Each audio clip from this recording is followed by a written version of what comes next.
Welcome back to the Lester B. Pearson Bold Initiative.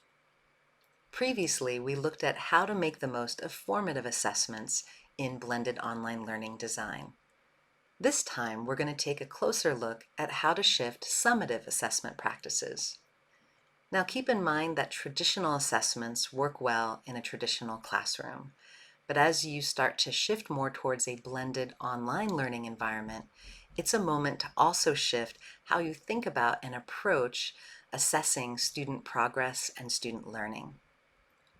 To that end, we have two recommendations for you to consider. One is to personalize summative assessment options, and two is to reimagine projects as opportunities for project-based learning. For the first recommendation, let's take a look at what we mean by personalizing summative assessment options. Another way to think of this is to design assessments with student agency in mind. And there are three lenses that typically are considered for doing just that. One is voice, one is choice, and the other is pace. For voice, a good question to ask yourself is how might you invite your students to speak up and use their voices to craft the kinds of assignments and activities where they can demonstrate their learning. You might ask them even to co-design checklists and rubrics that will be used to assess their learning. And for choice, you might give students different options for how they demonstrate their learning or for how they study. For instance, you might give them an option to practice or study independently, or to join in an optional workshop with the teacher for more guided practice and feedback.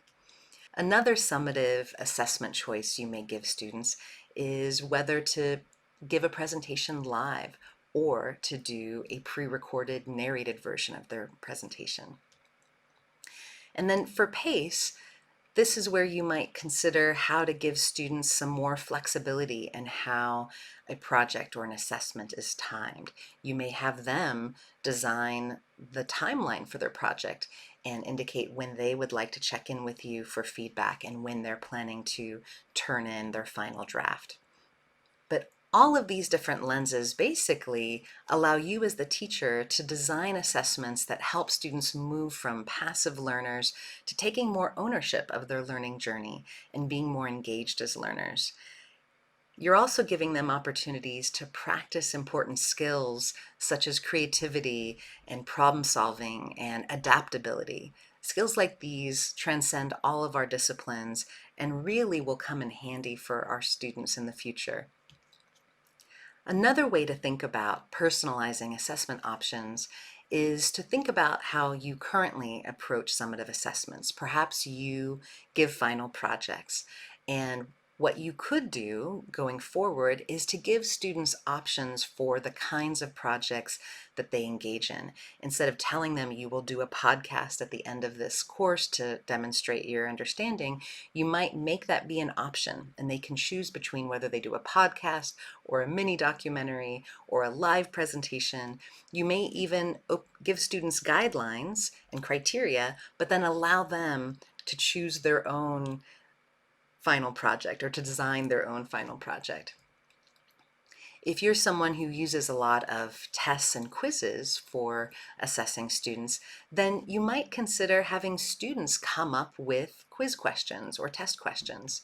You might have students actually craft mini lessons where they're doing a narrated digital whiteboard and teaching each other, but also demonstrating to you that they understand and are making progress in their learning. Similarly, you may have them do narrated problem solving to demonstrate to you that they understand important key concepts.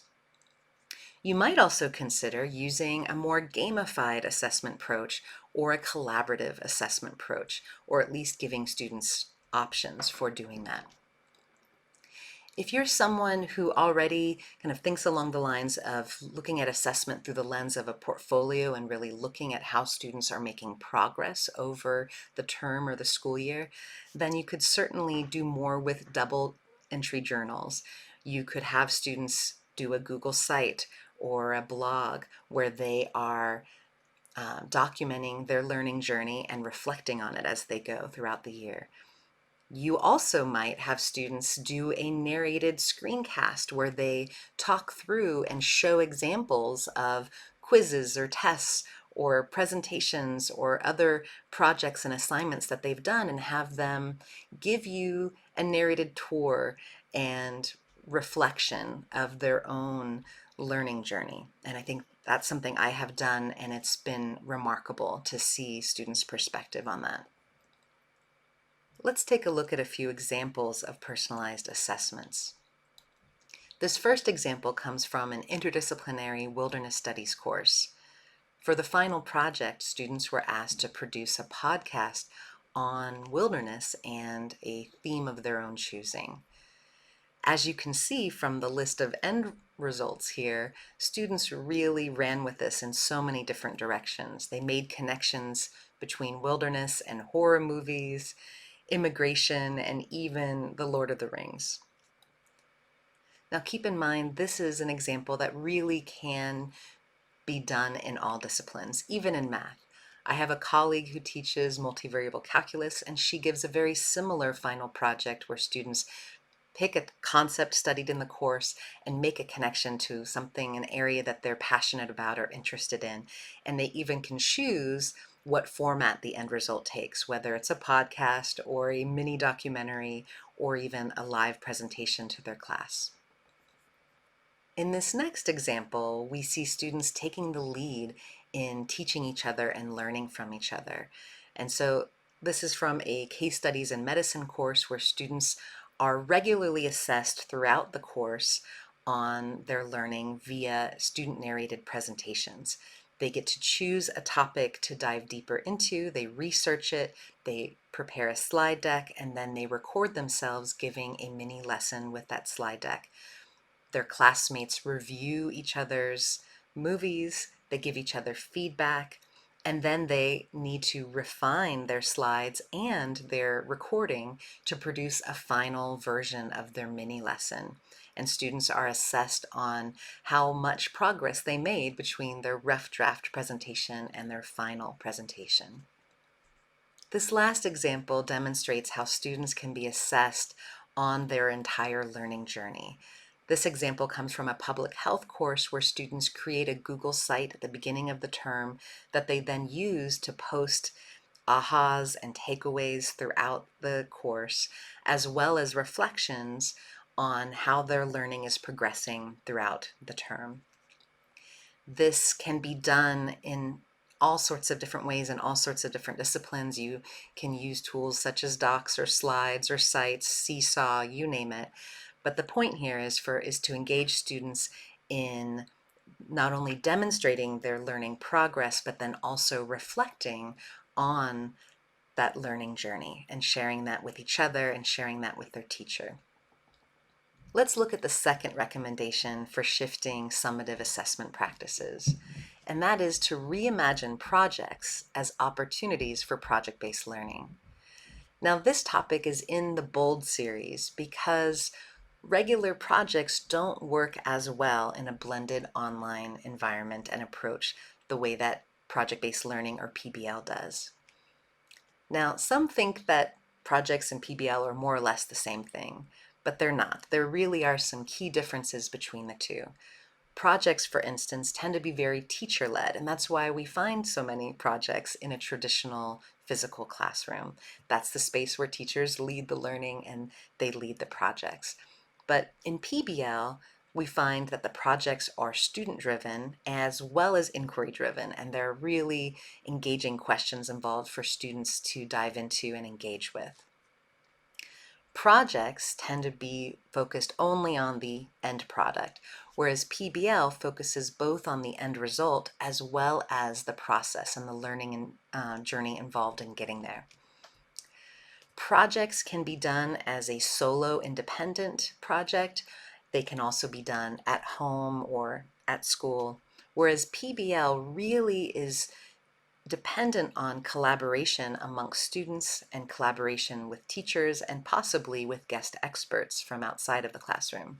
Projects tend to be shared just within the class or the school community, whereas PBL tends to have a real-world context and perhaps a target audience or an authentic audience that the end result is then shared with.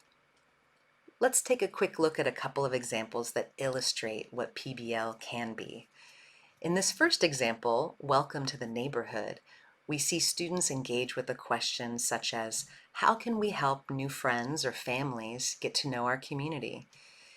And students, as you can see, will collaborate with each other and their teachers to create a newcomer's guide, complete with a shared, illustrated, descriptive map that captures their recommendations for places to play or shop or eat.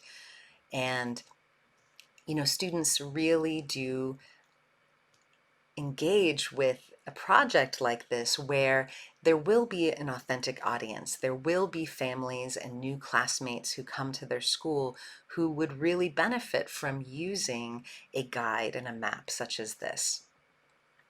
In this other example, Climate, the Change We Need, we see students engage with a different question. This time it is, how can we use data to pursue effective solutions to climate change?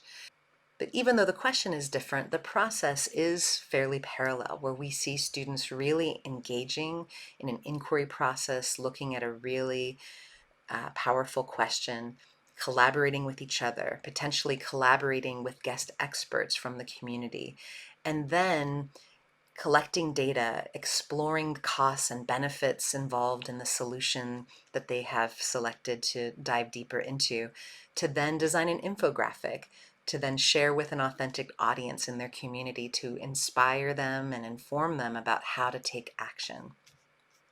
I find examples like these really inspiring, and I think that's a really great place to start.